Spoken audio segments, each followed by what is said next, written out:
Appreciate y'all. Know what I'm saying? To another NBA edition. Time for NBA fans went too far, bro. And a lot of NBA fans, man, y'all be going too far, bro. Y'all gotta stop that, bro. Like people be trying to enjoy the game. Like, I mean, don't get me wrong. You know what I'm saying? Seeing some drama is kind of cool in a little bit. But when I'm at an NBA game, man, I don't be trying to, like... I took my dad to go see the Bulls play... Who we play? We played against Cleveland. It was good. No fans ain't did nothing stupid. I don't think people do that in Chicago. Well, no, let me stop. Because Chicago might be on here. But all the NBA games that I've been to for the Chicago Bulls, I went to a lot. And it was never no issue. Baseball, yes, definitely. White Sox, definitely. Never been to a Bears game, but definitely White Sox. Yeah, man. Y'all fans, stop that, man. Because you're going to get banned, bro. You know what I'm saying? Like, you're going to get banned. Like, you're going to get banned. Just stop. Just stop. One fan tried to blind an NBA player. Another started the biggest fight in NBA history. These are the times NBA fans went too far. Nothing compares to the time Russell Westbrook had to fight a grandpa. Imagine being 70 years old and trying to square up with an NBA player. Well, in 2016, it was the opening night for the season in a game between OKC and the 76ers. For once, Philly fans had something to look forward to. Joel Embiid's first game of his career. I mean, Philly had 3 straight seasons where they only won 20 games, or even less. My heart goes out to you guys. It's been a rough few years. So, the fans were riled up about Embiid's debut. From the jump, the arena was buzzing. Even though Westbrook was on the other team, he was loving the energy. He lives for these moments. The game started, and things were going Philly. I'll grab my door.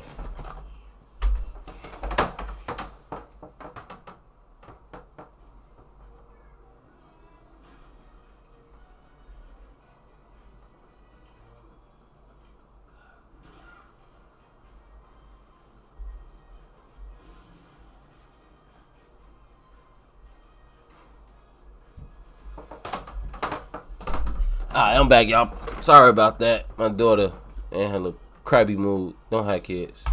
Philly's way. The Thunder were down 18-7 with 5 minutes left in the first. But then, they got a steal. They passed the ball up the court to Westbrook, and he drove all the way to the rim. Hey, that was the fan that gave him the finger? Somehow, Westbrook finished this acrobatic shot, and he was feeling himself. He felt a comeback was on the way, and he taunted the crowd a little bit. But a certain grandpa wasn't having any of that. I think that's the fan that gave him the finger. Yeah. Who made me again? Damn, this man didn't just give him one hand. He threw up a McDouble. Ooh, this grandpa's savage. But for real though, you can't be throwing up McDoubles at an NBA game, alright? Especially when the cameras catch you doing it for the whole world to see. Makes you wonder how something like this even happens. It's crazy, you old. Well, the grandpa said Westbrook started it. He told security that Russ called him fat, but they didn't care what he said. They just threw grandpa right out.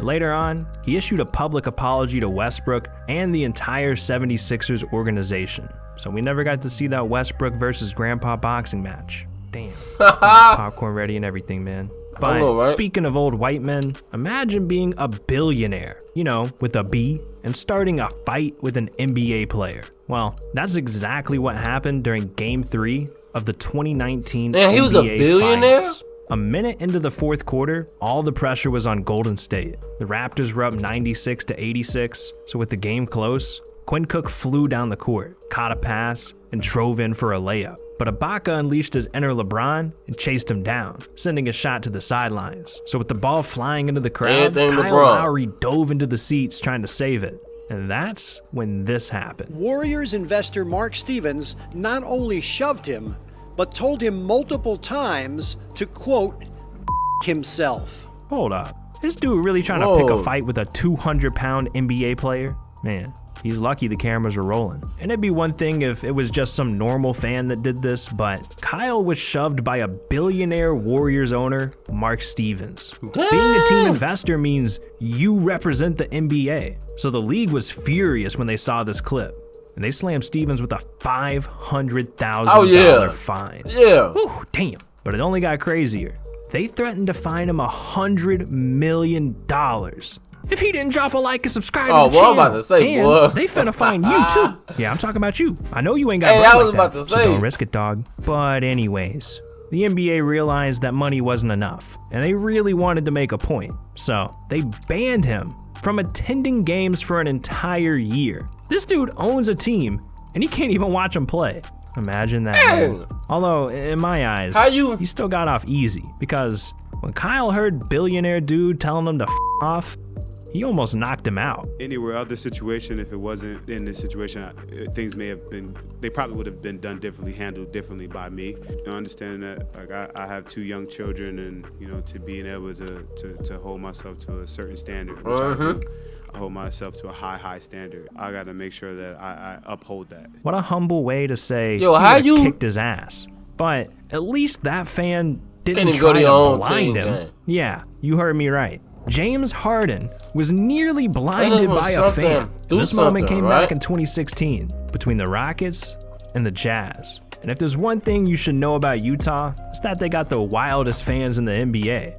But this time, they took it way too far. It was late in the third quarter, and Harden was right at home, walking up to the free throw line. Everything was pretty normal until something shined in Harden's eyes. No, it was something shine. Camera with a flash. I mean, really, James Harden, is it that big of a deal? You're about to throw an attempt to look like you're going to throw a ball? Yeah, I'm gonna have to hard disagree with announcer man here. This is a big deal.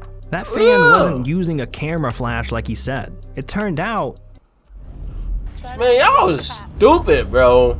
Not many of us left. that he was shining a laser pointer directly into Harden's eyes. Like, who comes to an arena and does that type of shit? Just watch the game, dude. This guy was really trying to clout chase by blinding Harden. Laser pointers are like for real dangerous. You can literally it only get takes blind. half a second to cause vision loss. So this could have been serious, and I guess laser pointer dude got the attention he wanted because he was shortly after thrown out of the arena. And not only that, but he got a 1-year ban from NBA games. One year? That's nothing compared to these fans. They started a city-wide riot, and I don't blame them. It was honestly LeBron James' fault. When Bron came into the league, Cleveland sports hadn't experienced a championship win in 39 years. So when LeBron got drafted, they looked at him as their savior, and they thought he'd never leave. But during LeBron's first 7 seasons in Cleveland, he just couldn't do it. The organization and team around him was just light years behind. And after years of failing, Man, I liked that LeBron. I missed that LeBron so bad. In the summer of 2010, he was a free agent, but Cleveland fans weren't worried about him leaving. I mean, how could he? He grew up there. Well, ESPN announced there'd be a 75-minute special announcing his decision.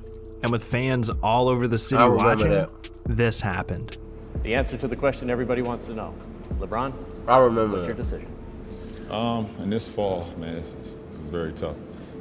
In this fall, I'm going to take my talents to South Beach and join the Miami Heat. Miami Heat. That was the conclusion you woke up with this morning.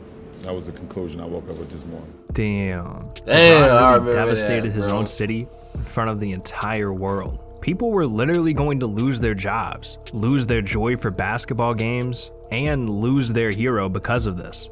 He made it a publicity stunt, all for him. So the fans reacted exactly how you would have expected them to. The lasting memory of tonight will be this shot, his burning jersey in Lakewood. How arrogant to get on national TV and slap the city and the team that supported you since you've been in high school straight in the face like that. He took a whole team away. There's other players out there, there'll probably never be another LeBron anywhere soon.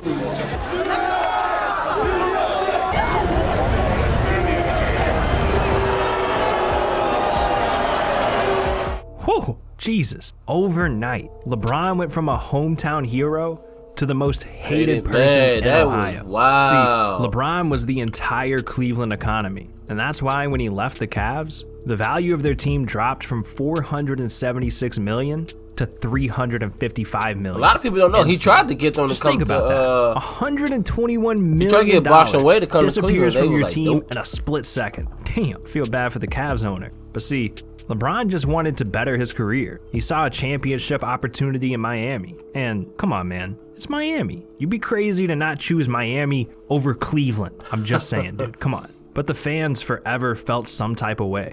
So during that next season, when the Heat came back to town, they didn't let LeBron off easy. LeBron came into the arena, and it was one of those situations where a 6'9", 250-pound man actually needed security. I mean, it looked like every single person in the crowd was ready to risk it all. Everyone was booing, signs with insults calling LeBron a traitor and quitness. Every time LeBron got the ball, the crowd let him know they didn't love him at all anymore. But he didn't care. Him and the Heat came in with a point to prove. And LeBron went to work. LeBron dropped 38 points, 8 assists, and 5 rebounds that game. Barely missed a shot. And he did this with every single fan rooting against him. But at the end of the day, LeBron didn't mean to disrespect the Cavs or the fans. They just took what he did personally. And LeBron knew deep down in his heart, one day, he'd repay his city. So he returned to Cleveland in 2014, signing with the Cavaliers.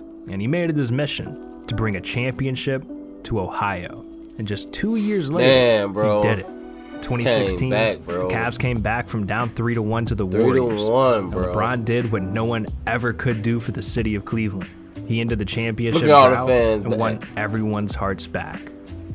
All right. Citywide riot, check. Player nearly getting blinded, check. But a fan starting the biggest fight in NBA history? Now that's something we gotta talk about. Hey, Ron, the Malice at the Palace was one of the most infamous moments in sports history. And it all went down November 19th, 2004, in a game between the Pacers and the Pistons. With Steven Jackson. Coming into this game, there was a ton of hype. Detroit had just knocked Indiana out of the playoffs the year before and went on to win the championship. So, coming into the Pistons arena, the Pacers had revenge on their mind.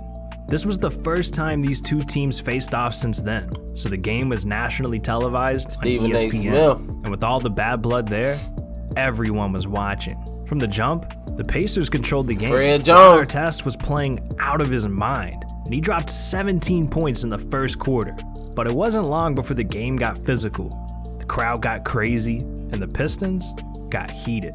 The Pacers completely dominated the entire game. Ron Artest and Jermaine O'Neal combined for 44 points. Damn. So there wasn't much Detroit could do. Yo, that game was with less hectic. than a minute left in the game, the Pacers led 97-82. All hope was damn near lost for Detroit, but the Pistons weren't just gonna give up. Ben Wallace got a pass inside and tried to lay it up. Then Ron Artest hit him with a hard foul.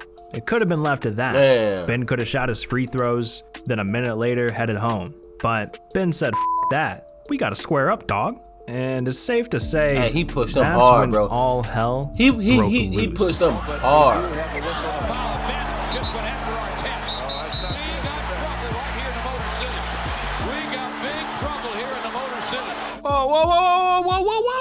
Whoa. We just went from watching an NBA game to WWE? WWE. Yeah, 2 shows in 1. Yeah, things got heated between the two teams, but Steven Jackson and Ben Wallace were the ones doing the most. Even though it all started with Ron Artest's foul, he was seen just laying down on the scorer's table with his hands behind his head. The man was trying to cool down and not get involved. Look at Mike Brown. But then a fan in the crowd went way too far. This dude threw a full Diet Coke right at Artest. And well, this turned the entire arena into chaos. You have to walk past the Pacer bench to go. Here it is, right here. Artest jumped over the scorer's table and is trying to get down to the bench. Artest is in the stands. Here it is. Oh, this is awful. Bam, look at Steven Jackson. Steven Jackson's in the fans. Bow. Ooh. Rasheed Wallace going into the stands. The security trying to somehow restore order. Holy f***. What is even going on? Players were literally beating up fans Watch when Ron in the Artest gets stands inside of the court. on live TV. Nothing in NBA history compares to this. And the chaos kept going. The fight boiled over onto the court. Fans and players were swinging at each other. Ron Artest And eventually, actually cool the now. game was called off, and security tried to escort everyone off the court. But as players were leaving, the fans started throwing drinks, food, shoes. I mean, they were throwing everything they could. One dude even threw a chair. Jesus. So, because things got so out of control, it led to the biggest fines and suspensions the NBA has ever seen. Ron Artest was suspended for the entire season and lost nearly $5 million in salary. Steven Jackson was suspended for 30 games and lost $1.7 million. Jermaine O'Neal was suspended for 15 games Reggie Miller? and lost $4.1 million. I mean, lawsuits were filed, charges were placed, Well, let me go and back. history was made. Million. I mean, lawsuits were suspended for 15 games. That's a lot of money, bro. That's a lot of money. Jermaine O'Neal, that's a lot of And money. lost $4.1 million. I mean, lawsuits were filed, charges were placed, and history was made. So, this is without a doubt the craziest moment in NBA history. But you can't talk about the craziest moment and not bring up the craziest player in NBA history. Kyrie Irving. He's bashed the media, took shots at LeBron, disappeared from the Nets. It's ridiculous. Every time Kyrie does something crazy, I always wonder, what do other NBA players think about him? You wanna find out? Well, click on this video right here. It's all about. Appreciate y'all tuning in, man. That was some crazy, wild stuff right there, man. Man, it's crazy, man. It's crazy, man. These fans, man, y'all be going too far, bro. But catch y'all next time.